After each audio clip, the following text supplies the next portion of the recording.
Good morning, everyone, and welcome to the Center for Clinical Trials and Evidence Synthesis monthly seminar. Um, this month, we're fortunate to have Andre Antonio Alexander Williams, who is an assistant professor of data science at the Florida State University College of Nursing in Boca Raton, Florida. He holds a PhD in biostatistics from Virginia and has experience in biostatistics and data science across various healthcare and research settings. Dr. Williams has served multiple roles, including senior biostatistician at Wobut Health and biostatistician at Miami Cancer Institute. His research interests focus on applying statistical and data science methods to health-related issues, particularly mental health and chronic disease. He has contributed significantly to the field through numerous publications and presentations at national conferences. In addition to his research, Dr. Williams is dedicated to teaching and mentoring the next generation of data scientists and health-related professionals and advancing health-related research and education. I had the pleasure of meeting Dr. Williams in the process of a review group participation.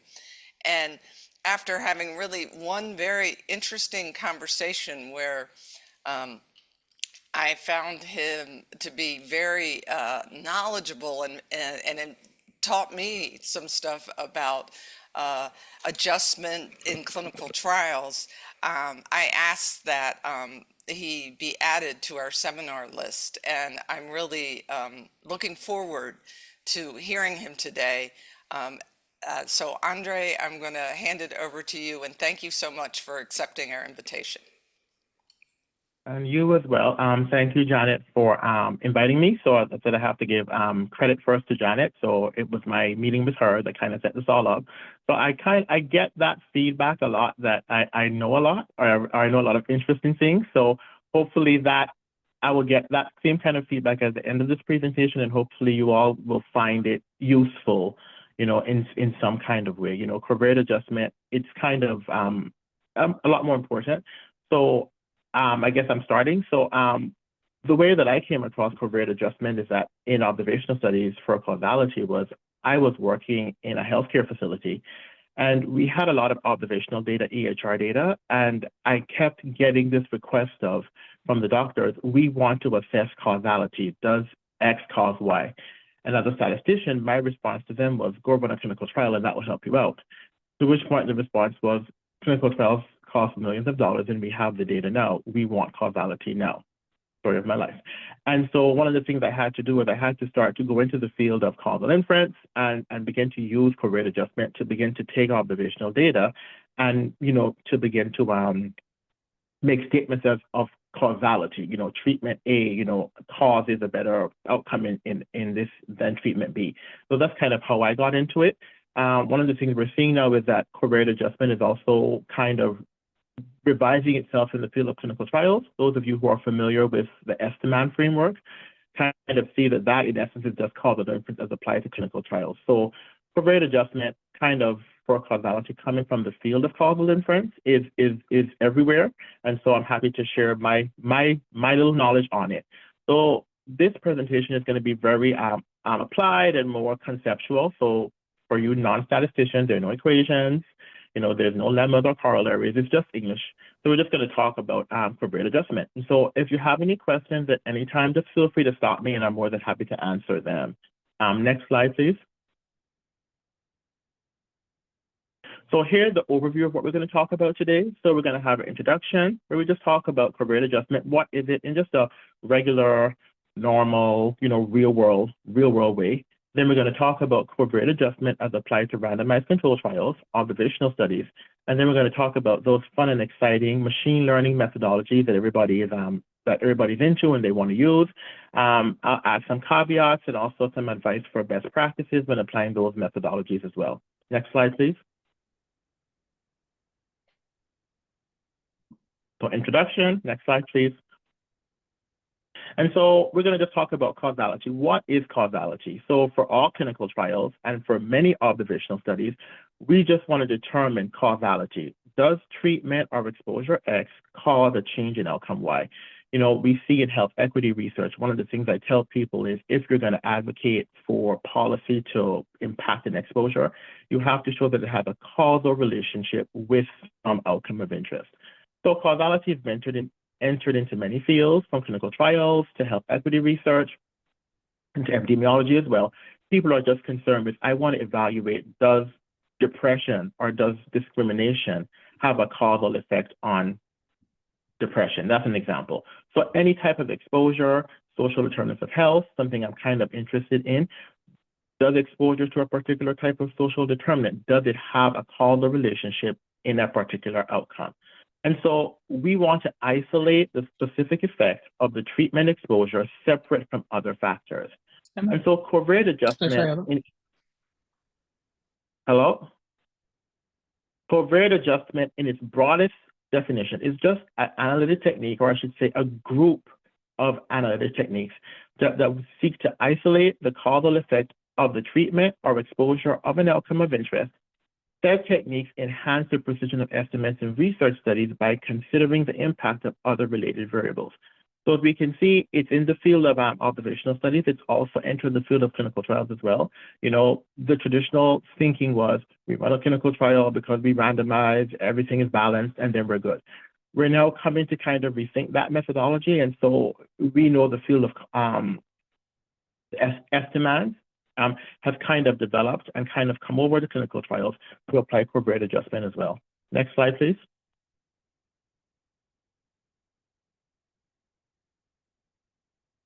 And so here we have a simple graphic. So again, I'm keeping it real basic.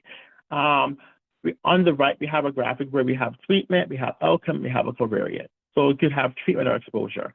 So many times what we're trying to do is we're just trying to, for our research purposes, trying to figure out, does a treatment or an exposure, does it have a causal impact and some outcome of interest? The problem is that in the relationship between the treatment and the outcome, there are other things that we must consider. One of them is called confounders. And so that's illustrated on the side where we see there's a covariate who has a causal relationship with treatment and a causal relationship with outcome. The problem with this is that if we don't consider this covariate in our analyses, any estimate of the treatment effect on the outcome is going to be biased. It's not going to be representative of the causal relationship between the treatment and the outcome. And so confounding occurs when a third variable, a covariate, is associated with the treatment, exposure, and the outcome. It's causal to both. It has a causal relationship to both. This creates a spurious association, making it difficult to isolate the true treatment effect. So again, I have an example that I'm going to present later on, and it's looking at the impact of discrimination on depression. Many other things are going to kind of be involved in that relationship. And so if you're not properly factoring for those things, then you won't get a true estimate of the causal relationship between the treatment or the exposure and the outcome. So next slide, please. And so one of the ones I spoke about was confounder. And so we're going to take a little trip, not too long, to the field of causal inference. And so a lot of this work has come out of the field of causal inference, and I am not an expert in this by any means, but just a quick overview of the different variable types that we're going to discuss. So there is a confounder, the one we just looked at, where a confounder has a causal relationship on the treatment exposure and the outcome. You then have what's known as a mediator, where a mediator sits on the causal pathway between the treatment or exposure and the outcome. You then have what's known as a collider, where a collider has a relationship where the treatment and the outcome both have a causal relationship to it. And then you have a moderator, which is something that it kind of affects the relationship between the treatment exposure and the outcome. And so I'll show a directed cyclical graph in the next slide. Well, they're just yet, but those, and so for this presentation, we're primarily focusing on confounders and covariate adjustment for those, but it is worth noting that it is different for mediators, colliders, and moderators. So again, this presentation is focused primarily on confounders, but maybe as an additional, maybe I should do a second one where I would have to say, okay, here's how we do that same adjustment for mediators, colliders, and moderators. So it's very important when you're running your study to kind of have a consideration of what is a confounder, what is a mediator, what is a collider, and what is a moderator, so that you can properly adjust for them. Next slide, please. And so here we see what's known as a directed acyclic graph. And so these are very, they're used a lot in the field of causal inference, but as I tell people, everybody can do it. You know, it's just a consideration of how do all of the different variables relate in my study. So most of my experience has been in the field of mental health or cancer. And so I took a simple example that I hope will be illustrated. The hours are kind of small, but okay. And so for this graph, we can see our primary exposure of interest is discrimination, and our primary outcome of interest is depression. And so the research question would be, does discrimination have a causal relationship to depression? And so here in the previous slide, I showed you an example of a confounder. Now I'm going to show you an example of a mediator and a moderator. Stress would be considered a mediator because discrimination has a causal impact on stress, which has a causal impact on depression. So hopefully that's clear. Race would be a moderator. The relationship between discrimination and depression is going to differ depending on what race you are. Again, this is just an example. It's not based on anything. It's just one to illustrate the different types of variables. And so you can see one of the many benefits of a directed acyclic graph is that it really helps you to illustrate the relationship. They say a picture is worth 1,000 words. And so it's a prime example of I can tell you a definition, I can do a theory, an equation, which there are none in this presentation, but a graphic illustrates that concept very clearly of what is a confounder, what's a mediator, and what's a moderator.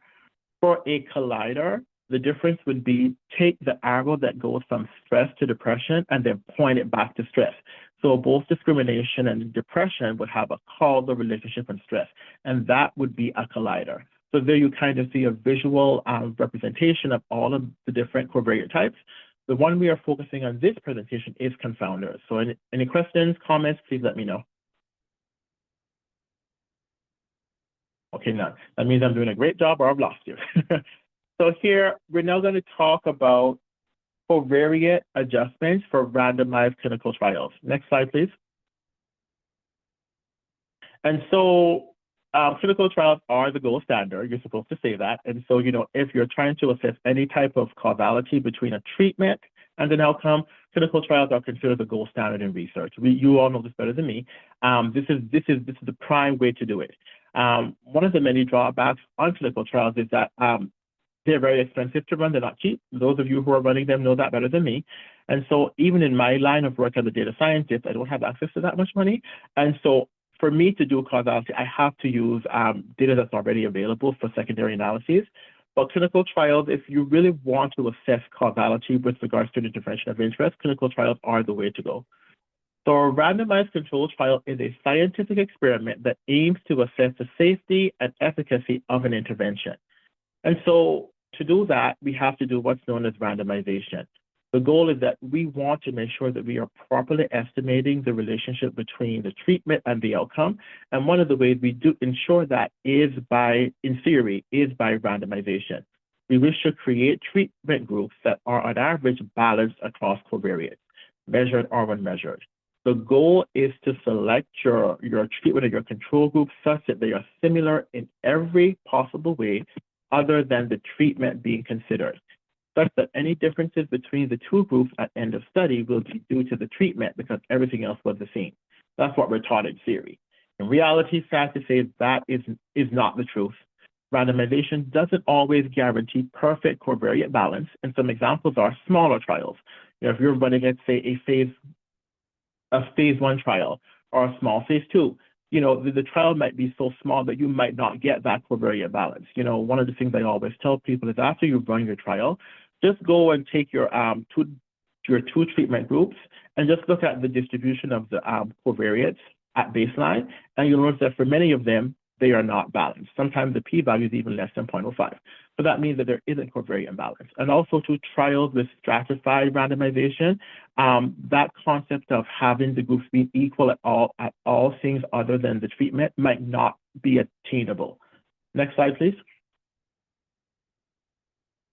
And so as such, covariate adjustment is also found its way, and it's also in clinical trials. I wanted to focus this presentation primarily on observational studies, but I have been learning a lot about the Esteban framework and just realizing that you kind of have to introduce some adjustments as well in clinical trials because, you know, I might get some pushback, but randomization doesn't always ensure balance 100% for many reasons. And so we have to address that. And so we have to address what's known as residual imbalance. Even with randomization, some chance imbalances might remain. Adjustment has to correct for these. Again, if you run the trial and you compare the covariates at baseline across the two treatment groups, you'll find that sometimes they're not the same. The distribution of age or race or gender might be significantly different for the two groups. And so you have to adjust for that. In addition, when you do covariate adjustment in clinical trials, you also have increased precision. By explaining some of the variability in the outcome, covariate adjustment reduces the noise in the data. It leads to smaller standard errors, narrow confidence intervals, and higher statistical power. In short, it allows you more power and ability to detect the difference if it is there, if you do the appropriate covariate adjustment. So any questions or comments there?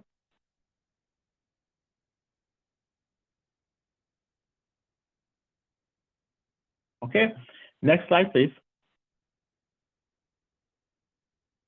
And so, again, as a statistician, sometimes we are guilty of presenting a lot of theories and equations. And as I often joke and say, many normal people say, okay, oh, that's great, but I want to plan my study. Like, break it down for me. What are the steps that I should take? You know, the theories are great, all that stuff is great, but on a practical level, how do I implement it in my study? And so when given this presentation, I thought I would give, you know, just some simple advice as to how to properly adjust for or include these concepts in your study. And so here's some advice. And so for clinical trials, as we all know, you are supposed to prepare what's known as a statistical analysis plan, where you are detailing all of your methodology, not just for covariate adjustment. And so that plan is supposed to be finalized before database lock, because I have a little bit of I can be a bit detail oriented, a new change in my life in the past few years. I often tell people it would be preferable for you to actually do that before the first patient is admitted. And so what you want to do is earlier on in your study, even before the study starts, I always advise people, make sure you have that stats plan fully developed, fully laid out, the covariates, the outcome, what methodology you're going to use, you know, how you're going to validate your assumptions, because I feel that it increases the quality of the study. I've worked in many situations, not many, but a few, where I've kind of had to say to the PI or the research scientist, well, no, we're not going to do that analysis because it's not in the SAP, it's after database lock, and so we're not going to make any changes. And there's usually a lot of back and forth. And so I always tell people, whatever you are doing, make sure that you plan it out properly. So for clinical trials, you all know better than me, you have to plan before you move. And so if you are going to incorporate covariate adjustment in an extensive way or even in a minor way, make sure that that plan is fully detailed in your SAP. Advice number 2, adjust for covariates most strongly associated with the outcome of interest. And this is a good piece of advice if you're dealing with, let's say, a smaller study where you have, let's say, a smaller sample size and you're trying to determine which covariates should I include. I have 7, I can only include 4. Adjust for the ones that have the strongest association with the outcome of interest. An adjusted analysis is still acceptable for the primary analyses, but for secondary analyses or for tertiary analyses, or if you're employing the Esteban framework, you'd have your primary Esteban or your kind of secondary and tertiary Estemans, I advise people to do the adjusted for analyses as either a second or tertiary Esteban or a secondary or sensitivity analysis, leaving the adjusted as first. For stratified randomization, include your strata variables in the adjusted analyses as well. Next slide, please. And so sample size and power calculations can be based on either the adjusted or the unadjusted methods. Unadjusted is easier, it's quicker, but again, the adjusted method will give you more precision and more power to detect that difference if it's there. So both are allowed. Sometimes I would say do both and then consider which one you want to use.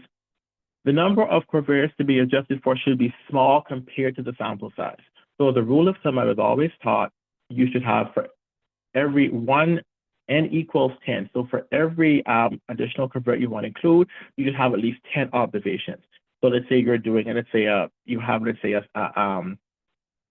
clinical trial, and you have 100 people, accounting for the treatment variable, maybe you could put 9, let's say, covariates in there maximum. So again, just remember the number of covariates to be adjusted for has to be small compared to the sample size. Okay, once you have done that, you want to use the appropriate bootstrap methods and standard error formulas justified in the literature for confidence interval construction. I'm a big fan of the bootstrap, some people not so much, but I say either bootstrap or just use a standard formula so that is justifiable. So again, as you all know better, as you know better than me, when we're doing research and we're using methodology, we have to justify it. And so many times if you're going to move away from standard methodology, you have to have a justification for it. So I always tell people, if you're going to do something fun and exciting in your study, make sure you have justification for it, because the pushback you're going to get that I always seem to get is, why can't I just use a standard method? Additionally, inverse probability of treatment weighting is also a reliable method of covariate adjustment. This is linked to propensity score matching, and we're going to talk about this later. So just using the propensity score to kind of weight your outcome variable and then taking a formula to kind of get the estimate of the average treatment effect is also a considered method that can be used in trials. Validate all assumptions for any model fit. Can't say this enough. Whenever you fit a model, please go back and ensure that it is properly fit. And the plan to assess fit should be included in your SAP. People have a tendency to not like me now because I'm that person that says before you start the study, I would advise that all statistical analyses be properly laid out before first patient in. And if not before first patient in, before database lock. And for implementing adaptive and more complex study designs, consult a methodologist for guidance and support. So I know that many times in the literature, when adaptive or more complex study designs are presented, they're presented as they're perfect and they're great and they have no flaws. One of the disadvantages of these methodologies is that they require more overhead to implement. So if you want to do, let's say, a continual reassessment method or some kind of complex study design, just remember that more overhead is required to implement it. And then the statistician also has to do more overhead to do their work. So again, if you want to do these study designs, please, rather than just putting it in there, consult the appropriate methodologists so that they can give you that guidance and support that you need so that it will properly be addressed in your study. Any questions or comments? Okay, next slide, please. And now we get to the main part of my presentation, which is covariate adjustment in observational studies. Next slide, please. And so we know that in observational studies, there is no randomization. If you're working with EHR data, if you're working with a national data set, and you're looking at treatment exposure, there is no random assignment. Treatment and exposure are not randomly assigned. Groups are likely to differ systematically on many factors. And this is why in these types of studies, we traditionally look at association, because we cannot traditionally assess causality just fitting a regression model. And so many times I've had to play that lovely role of working with an investigator who did an observational study. They found an association, and then that language of causality starts entering, like X causes Y. At which point I have to be that lovely person saying, no, didn't cause it. It is associated with it. And if you want to assess causality, you have to apply the appropriate methodology. So as we know in these types of studies, confounding is rampant. Observational studies are highly susceptible to confounding bias.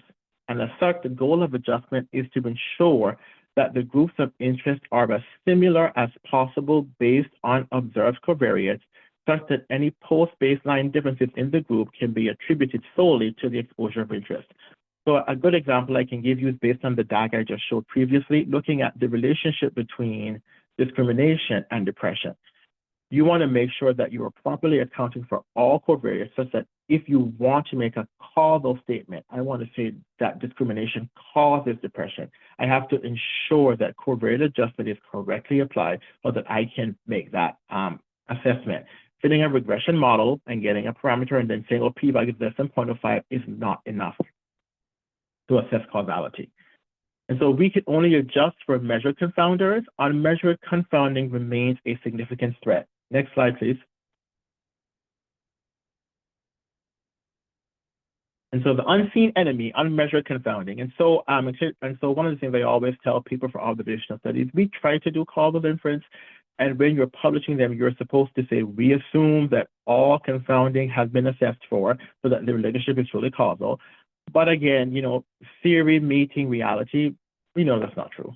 We know that there are many factors that we are not going to measure, and we are not going to get 100% full estimate of causality.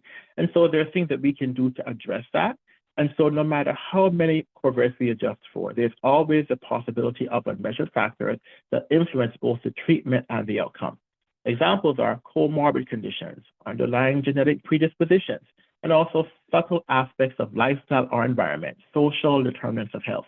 Many of these things can have a causal relationship on the exposure, as well as a causal relationship on the outcome. And so will we get all of them? We do our best and we say we do, and then we do a sensitivity analysis to support our claim, but in reality, we might not. Next slide, please.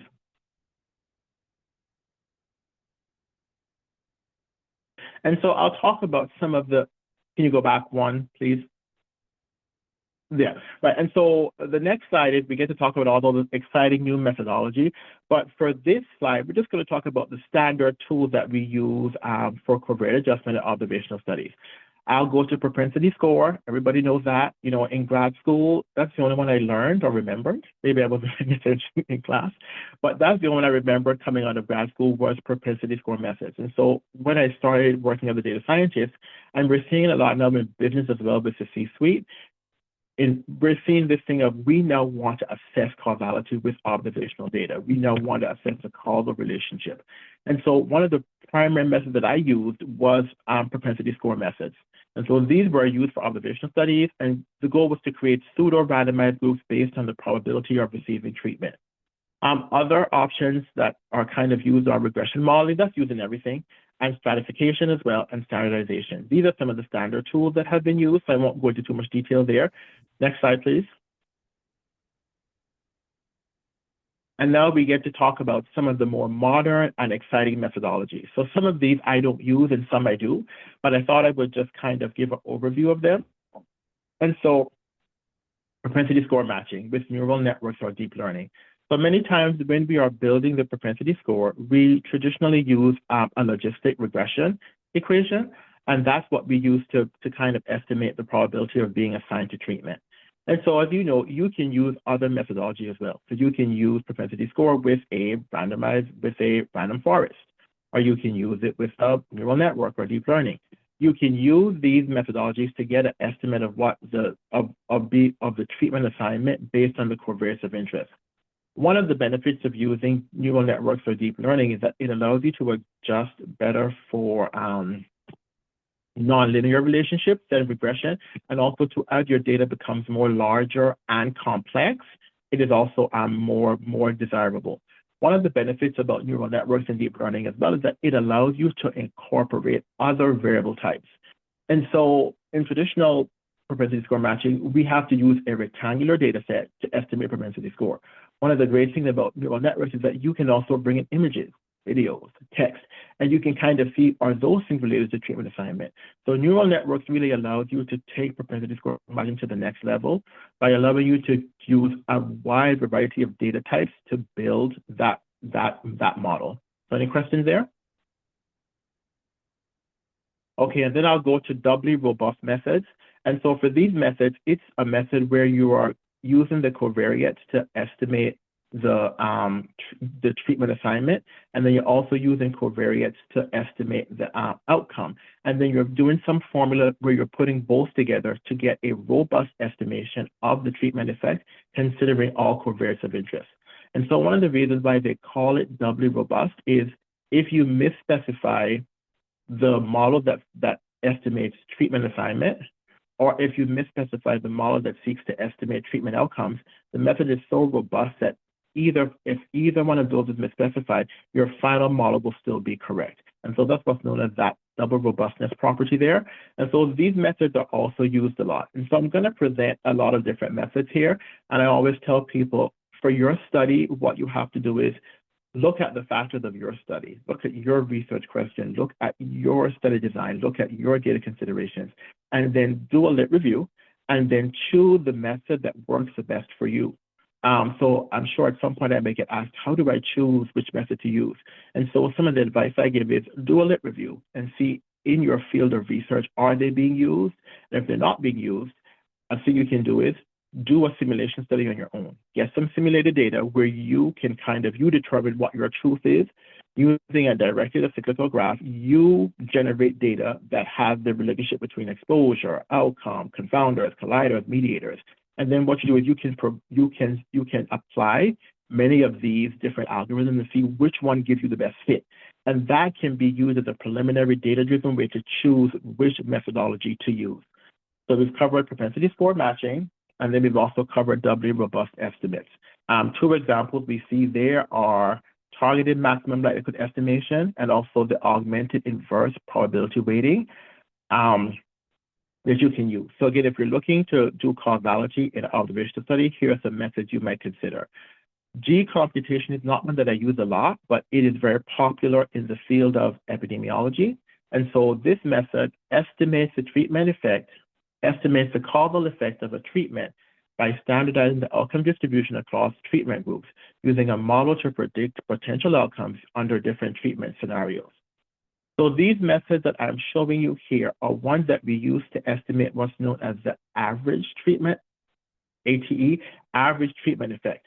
So what they're trying to estimate is for all of the population, what is kind of that average effect of the treatment that we will see.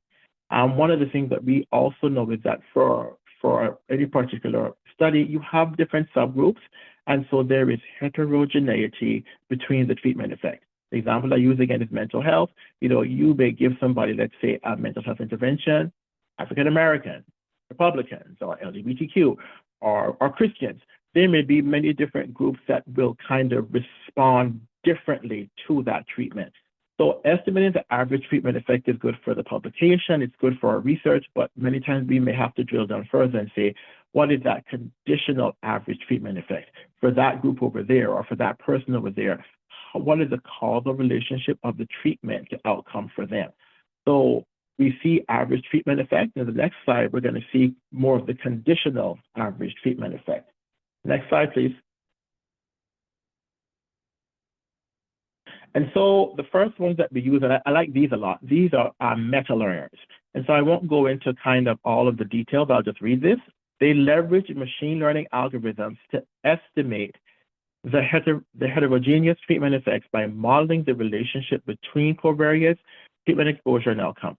So what these allow you to do is, based on my previous example, looking at the causal relationship of discrimination to depression, someone may say, okay, I want to see what is that exposure effect for a particular group of interest, for people who live in Florida or people who live in Texas or people who look a certain way or believe a certain way.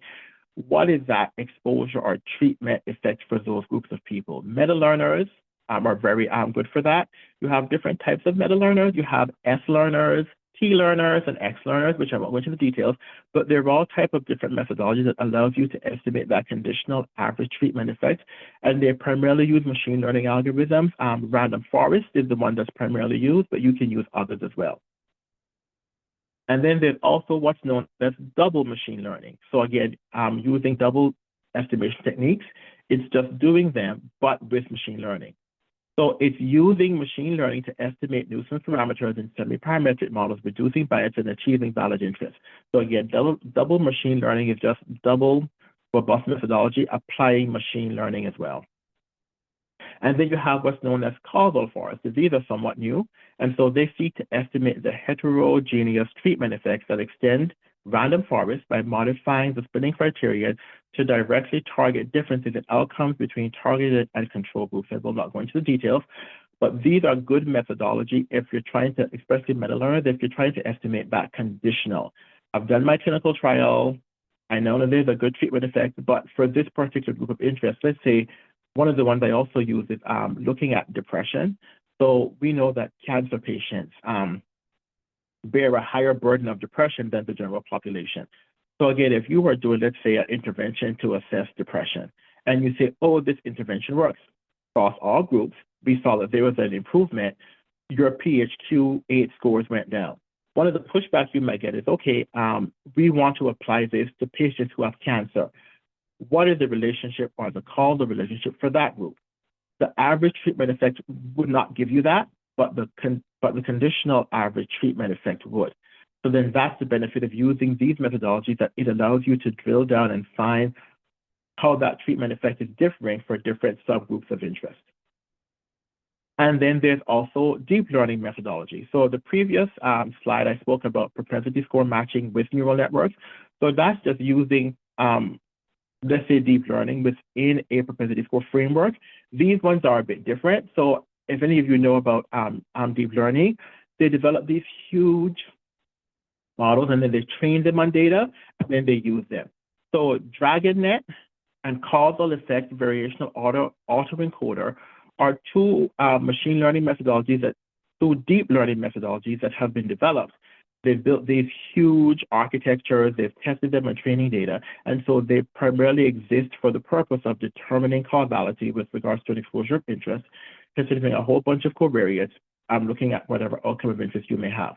So again, I haven't seen them used a lot in research, but they have developed them, and so maybe it could be a fun exercise to kind of do a simulation study to see how well do they work. One of the benefits of deep learning is that if you're dealing with very large data, they become very powerful.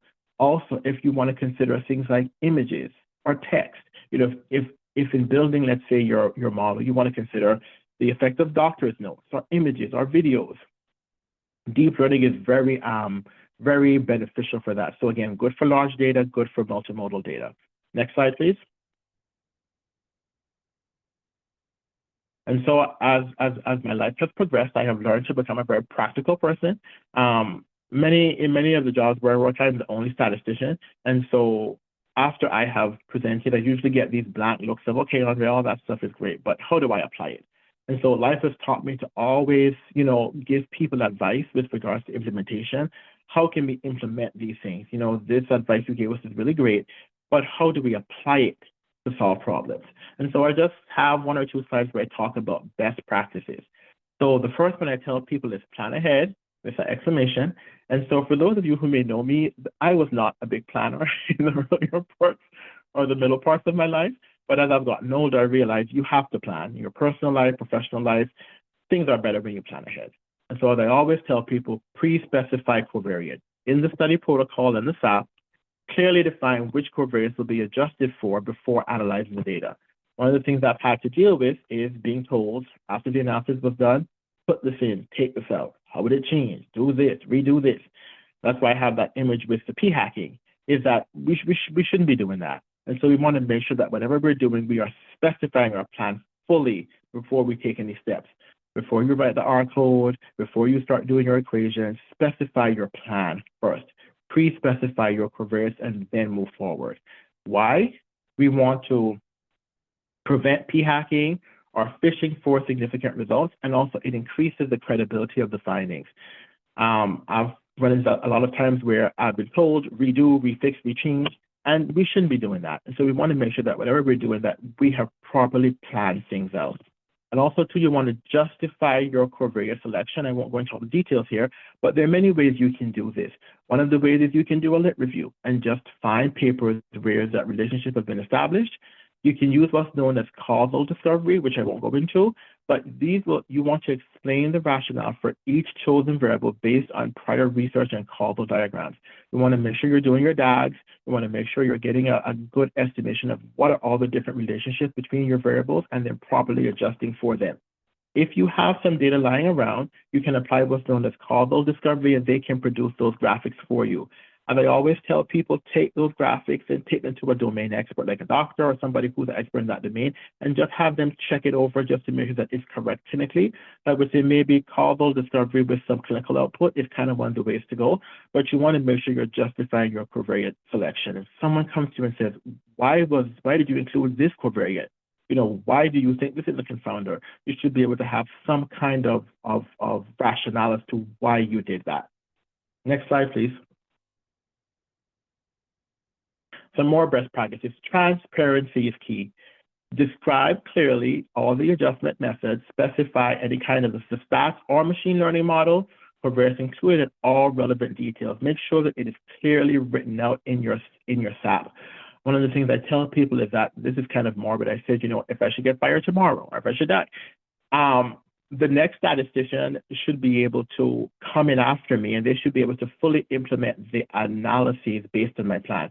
At which point I always get the feedback, Andre, why would you care? If you're no longer here, you shouldn't care what's going on, you're not here. But anyway, it's just a guide that I use, is that you want to make sure that the person that comes behind you, everything is clear, or you may get a job and move on.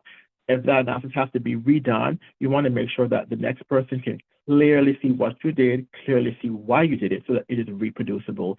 Because, we also want to assess and report model assumptions. For any model that's fit, you want to assess, were the model assumptions met? And if they were not, what was your backup plan? Again, that also has to be in the SAP. So when you're writing your SAP, you have to assume, I tell people to assume your first model isn't going to work out. You're going to run your first model, it's going to violate assumptions.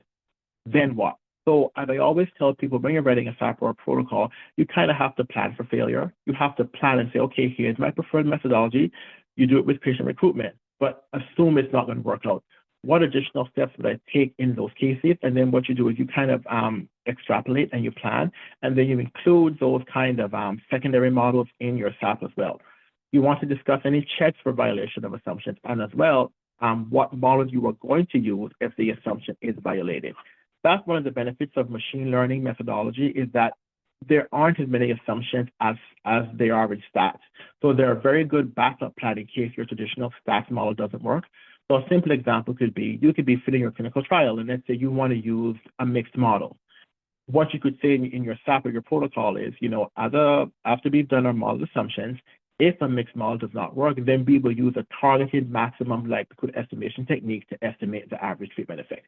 And so that way it leaves you clean in that you're using that famous, well-known model, but if things don't work out, you have a model that is more robust against violation of assumptions. And you need to consider sensitivity analyses. How robust are the results to different adjustment methods or covariate choices? So as I always tell people, when you're doing your sensitivity analysis, you may want to consider using another methodology, because if the results are changing based on your choice of methodology, then that's not a good thing. So you always want to make sure that you're applying 2 or 3, 1 for the main, 2 for secondary and sensitivity, to give confidence in your findings. If you have findings, let's say you put a second model with a different statistical technique and the findings go away, then that really lowers your confidence in your findings for your research study. Next slide, please. So again, we have to do a quick discussion about sensitivity analyses. I'm very big on these, and so when you are doing any kind of covariate adjustment, you should always do sensitivity analyses. These analyses assess how much the results change if we use different adjustment methods, include or exclude specific covariates, and also make different assumptions about unmeasured confounding in observational studies. So usually when you're applying covariate adjustment in observational studies to detect causality, one of the little sentences you're supposed to put in there is, we are assuming that all confounding has been measured and there is no unmeasured confounding for the study. But in reality, we know that for observational studies, that will not be true. And so there are different methodologies you can use to assess the effect of unmeasured confounding in your study. There was a method developed by Rosenbaum in 2002, and what it does is it measures how large, if you include an additional covariate, how large would that estimate have to be for the results to tip in the opposite direction, for the p-value to become insignificant, or for the estimate to be equal to 0. And so if that number is very large, then that gives us confidence that, okay, this is a secure finding. If a small number kind of causes your p-value to go above 0.05, or if it causes your parameter estimate to go to 0, then it lowers your confidence in your findings. So always, I'm a big fan of sensitivity analyses, and I always tell people, please do them, even if just for fun, for your studies. And so the goal is we want to determine how robust the findings are to different analytical choices. Next slide, please. And so we have reached the end. And so I will say, for those of you who are thinking of incorporating this methodology into your studies, it's a good thing. But I always say, please consult with a statistician, research methodologist, data scientist, machine learning practitioner before incorporating covariate adjustment methodology into your study. Especially if you're doing a complex study design, it's best for you to consult with them earlier on so that you can get the support that you need. Also, please consult with the scientific review board for any additional considerations and preferred practices. Many different organizations, those boards may have, practices that they prefer, they may have some feedback that they could give you. And so always consulting with them will work in your best interest, because pushing a practice that they prefer, it will be easier for you. I should have also put here, also do your lit review to kind of determine what those covariate relationships are before you proceed as well. And that is the end of my presentation. Next slide, please. And so again, it wasn't designed to be anything complex. It was just supposed to be kind of a framework for how you apply them. Because I know in my experience, many times as statisticians, we kind of do a whole bunch of complex stuff. And then when we're done, we're kind of left with this question of, as I said, by normal people, then what? What do I do now? And so the purpose of this presentation was just to give you a little flavor of covariate adjustment in clinical trials, in observational studies, and kind of, if you wish to incorporate them, here are the next steps you can take to start that process. Again, I cannot say this enough. Please contact the statistician earlier on in the study, in the earlier parts of my career. I remember I had the fun experience of being to it at the end of a study where, they walk in and said, here's the data, analyze it. To which point my response was, I can't really do anything with this. So you'll get something back, but that's not going to be ideal for you. So they always tell people, please make sure you consult with your methodologist earlier on in your study so that they can give you the support that you need so that your study can be a success. And so that is it from me. So thank you all for inviting me to present. I greatly appreciate it. And if you have any questions or comments, please let me know. Oh, Andre, I just want to say amen. That was a very good presentation of the planning that needs to go in. Although I think, we sometimes fall short on maybe that detailed specification of covariates. But I want to ask you two questions, and mostly in the context of clinical trials. One is, well, you always have unexpected things happen. Either the pattern of missing data is different than you expected, or there's a pandemic and that changes the visits or maybe even the patients enrolled in the trial. So how is there a way to plan for the unexpected that I think if, I bored you with a conversation of the clinical trials that I've been involved when there would always be one.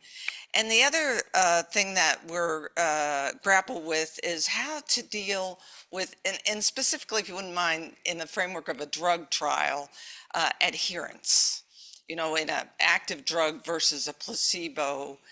And so you're looking at kind of time-dependent covariates, I think, is the broader question.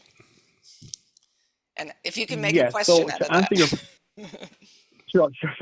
So again, the first thing I always tell people is when you're planning your study, you have to assume, because we can't go into the future and come back in time, if you know better than me. I think, if you ran a trial, let's say, and you started your trial in 2019 and COVID hit in 2020, none of us saw that coming. I didn't see it coming. Maybe you all did, but I didn't see it. And so there's no way you can plan for that. But what I tell people is when you are planning your trial, assume that your primary approach is not going to work. So when you're planning your primary statistical analysis technique, assume it's not going to work. When you're planning your primary recruitment strategy, assume it is not going to work. When you are trying to plan for adherence and you have your adherence strategy, assume that it's not going to work. And then what you do is you plan a second strategy. I said, life has changed me. I was not a very detail-oriented person, but life has changed me. For your second plan, assume that also is not going to work. And then what you do is you plan a third, and then you plan a fourth. And then, so what happens is you have multiple approaches. And so the benefit of that is you can't go into the future, but what happens is the stuff starts to happen. You have multiple approaches you can lean on. So let's say you're looking at, let's say, at adherence, and you say, okay, we need to measure adherence. We need to have a plan to kind of support adherence. You assume that's not going to work. Come up with a second one. That's not going to work. Come with a third one. That's not going to work. Come with a fourth one, and put them all in the protocol and all in the SAP. And so what that gives you is that when unexpected happen, you have multiple strategies you can lean on to kind of get by. You know, if you're doing a statistical analysis, assume the first method is not going to work. The second method is not going to work. The third method is not going to work. And so when you do that, it kind of allows you to have, let's say, a multi-tiered strategy, so that, you know, if you are doing recruitment, and let's say you have 4 recruitment strategies, when COVID hits, which you couldn't plan for that. Like, I'm a planner, but no one could see that coming. You have 3 or 4 strategies you can draw back on. So let's say you're doing recruitment, and let's say you're doing in-person recruitment. You may want to plan in your study where you do some kind of online recruitment. So you have these companies who will go and recruit patients online for your study. So you may want to put that in there just in case if you're recruiting, let's say, patients for your study from a hospital, and COVID comes and the hospital shuts down, you can still use one of those. They're not very cheap. You can use one of those companies to kind of support recruitment. So they always say, I'm laughing because, again, life has changed me.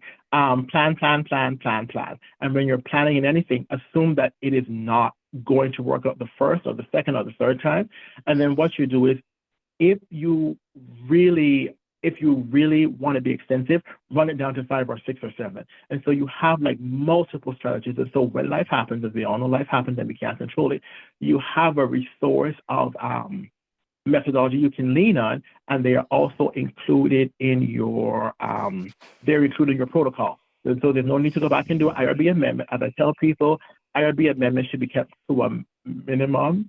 I'm saying that with a smile on my face, 1 or 2. And so you have to get around that by planning. And what was your second question? Well, just specifically how you might incorporate adherence into an evaluation of treatment effect. You know, we often plan to say, oh, well, we'll call people adherent if they have adhered to 80% of the daily doses, or at least they took the drug on 80% of the days as best we measure it. I was just wondering if you had any strategies that you usually like to define adherence to incorporate it in a treatment effects analysis. Okay, I'm going to give you 2 answers. Answer number 1, based on this is not going to be the popular answer, but I'll give it first.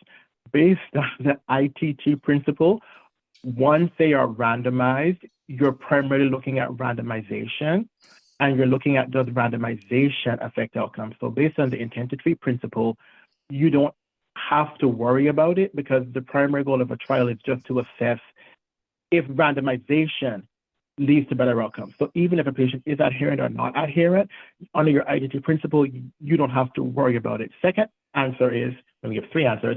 You can do with one of the per protocol analyses. So what you can do is you can assess, you can measure adherence. And for those who are not adherent, then you can kind of kick them out of the analysis and do the per protocol where you're looking at adherence. And then what you do is you then compare the 2 results. If, let's say, the model for everyone, including those who were not adherent, is the same as the model including only those who were adherent, and I'm making sense, then that gives you confidence. You can assess, okay, adherence didn't have a big effect because it doesn't matter if we leave them in or out. In addition to that, you can also, I'm blacking out now, in addition to that, you can also include it as a covariate. You know, assess adherence and measure it. So if it's 80% for this person and 70% for this person, put it as a covariate in your model. And so those are the 3 ways that you could deal with it. All right, well, thank you. And I'm just going to move on because there's other questions, but I want to say hallelujah to your as randomized, your first approach. Right. I think there's, I think there's one question. Somebody has a question. They have their hand up. Lori, is that you? Yes, good morning, Dr. Williams. Thank you so much for you made this really accessible with a lot of very complex methods, and it also I think just praising the breadth of methods that you have in your toolbox. I know you said that you're focusing today's presentation on covariate adjustment, but I am curious a little bit to know more about how people deal with collider bias. I'm running a clinical trial right now, and I'm thinking about it actively. And can you just maybe give us a couple of ways in which you've seen that dealt with statistically? Yes. So colliders are one of the easier ones because for colliders, you just don't include them. That's what the literature says. So for confounders, they have to do a whole bunch of complex stuff, but for colliders, you don't include them. They're just not to be included. And so that one is really easy. So if you have something that you think is a collider, I will say that it's kind of hard to tell the difference between a confounder and a collider if you're using like cross-sectional data, because both would have associations. So the thing with colliders is that they're hard to detect because it's hard to differentiate them from confounders if you only have like cross-sectional data at one time point. Again, you can do a lit review, but they were not used that much. Again, in grad school, no one mentioned that word to me. I found out that word on my own. And when I found out that word, I was like, why didn't anybody tell me about this? Because I don't know the difference between this and a confounder. How would I assess it in a real world way? So for colliders, I would say there's going to be some difficulty for you to determine it. But then once you've determined it to be a collider, that one is very easy. Just don't include them. If you're doing a standard regression analysis, just don't put them in because they have the disadvantage of if you include them, they will cause a relationship to be found between treatment and exposure and outcome when there is none there. So again, including them will force a relationship when there is not one there. So that one is real simple. You just don't include those. That's why the DAGs are so important because it tells you what to include, what to exclude, and how to adjust for them. So again, for colliders, you just leave them out. Did I answer your question? I think so. I was like, I know we're right on time, so I didn't want to go too deep. Yeah. Thank you. Yeah. So in short, if you think there's a collider, I would just say develop some kind of rationale or method. Just have some rationale for it, document it, and then once you've documented it, then just say based on this, find a methodology paper that supports your findings. So say I believe this is a collider, rationale, and then once you have done that, cite a reference. And then say, based on the reference, we will not be included in the analysis. So that when you're presenting and someone says, why didn't you put it in? You shouldn't have put it in. You can say, based on methodology and based on whatever, we left it out with this. And somebody will always argue about it, but at least you've covered your bases in that you're having a very intelligent and formal way for addressing it. Thank you. Sure. Well, if there are any other questions, maybe Amy will post your email. And also, I just recommend Elizabeth Stewart, a causal thinker herself, wrote a nice for informational resource for people at our institution. And yeah, thank you, Andre. That was really interesting talk, and as when I spoke with you the first time, you're able to put complex concepts into a very straightforward and accessible way. So thank you for that. Thank you very much. And thank you for inviting me to speak.